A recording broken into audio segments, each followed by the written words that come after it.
Welcome. Today I'm gonna be talking about basic relativity. So you probably know about Albert Einstein, and he came up with two theories of relativity in the 20th century. There is the special theory of relativity and the general one. Basically, it means that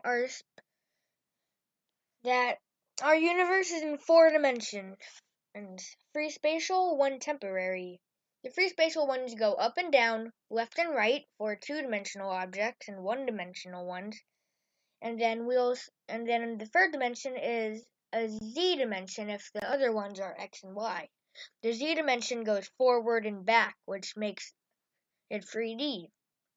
And then we also have the time dimension, which for some reason only goes in one way.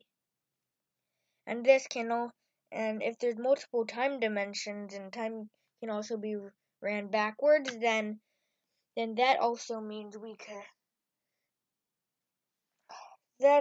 means time travel is possible. We'll get to that in a different episode. So, are you ready for some science? Gravity is when there's a dent or something in the space-time grid, the grid with the free spatial dimension with time woven into it. But black holes are when objects are so dense it's a hole in it.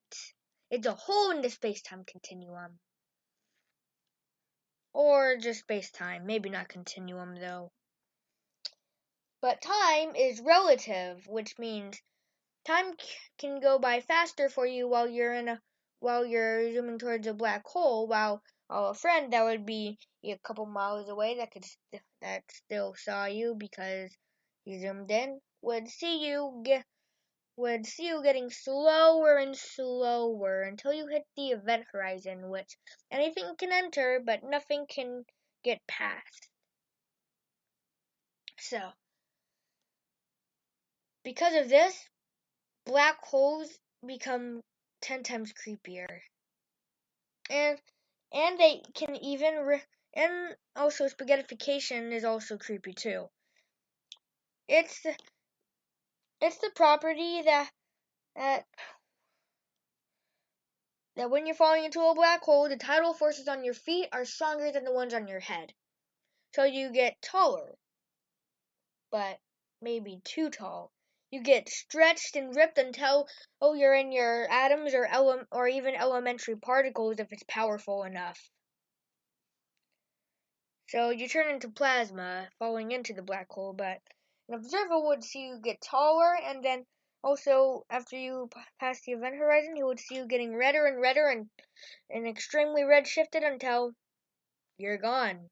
You're falling towards the black hole until the black hole evaporates or the universe dies. At least that's what the theory of Hawking radiation states, but enough about black holes. But Einstein's laws of relativity also replaced Newton's laws because Einstein's laws could explain black holes, but usually gravity only affects things with mass. And light somehow gets curved. Some people think light has a small amount of mass. Some people think it has 0 mass. But for some reason, light also gets affected, the photon boson, which carries electromagnetic radiation. Thanks for watching. Thanks for listening to this podcast. See more episodes to learn more about science. And I might do a relativity part 2 if this doesn't explain all of it.